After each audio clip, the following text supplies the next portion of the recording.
My grandmother passed away in January. She was 97 years old, and until her final years, she was incredibly active and on the ball.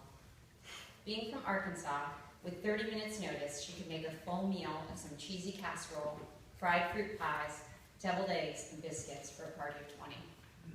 She was a strong Christian woman. When we cleaned out her house just over this past Easter weekend, we found 12 Bibles, all well-loved, with notes in the margin from years of Bible study. We also unearthed every greeting card, art project, or anything any of her 3 children, 5 grandchildren, and 13 great-grandchildren had ever sent to her. I was lucky to have her in my life long enough to meet all 3 of my children. She enjoyed her time just being with each of us. She lived in a decidedly unfancy house in Los Angeles for over 70 years, a house which until a recent renovation involved washing your hair in the wash house, which was outdoors. There was only 1 bathtub and no shower. But all of us wanted to sleep there nonetheless, oftentimes ending up on the floor with some old quilts next to 2 cousins, or if you were really lucky, in a sofa bed that was technically in the kitchen. In Granny's home, all were welcome. No money was needed to have fun. We had 45-year-old Matchbox cars, an even older croquet set, or running through the sprinklers was our top-notch fun. Everything you said was interesting. Anything you're excited about was great, and she'd be an engaged and patient audience to hear all the details. My grandma embodied kindness. She emphasized forgiveness, and she gave me and my several cousins some really great early parenting advice.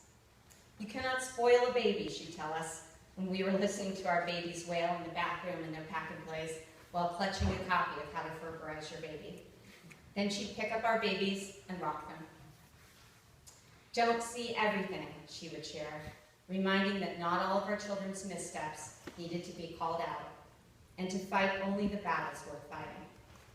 She reminded me and my cousins that as young mothers, we needed to keep the bigger picture in mind, that our kids would grow up fast, and that we had a short time to teach them to be kind souls and have a place in their heart for the Lord. She believed we were all God's children and perfect in the eyes of the Lord, and her eyes had that same lens. What a gift. I miss her dearly. I brought home a cherished pink blanket from LA on Easter, a blanket she would always lay over me during my naps. It covered me through childhood naps, naps after exhausting college finals, daytime naps that were a respite from long days with young children. I'll cover my children with this blanket and hope it brings them the peace that I got from my Grammy, whose soul was so full of God's goodness that I think her blanket has secret napping powers. I wasn't sure if I'd be able to speak today about my Grammy. I even had Bristol lined up to read for me. But I know today, of all days, my Grammy is with me and would love that we're sharing stories of caring, of humanity, and of faith.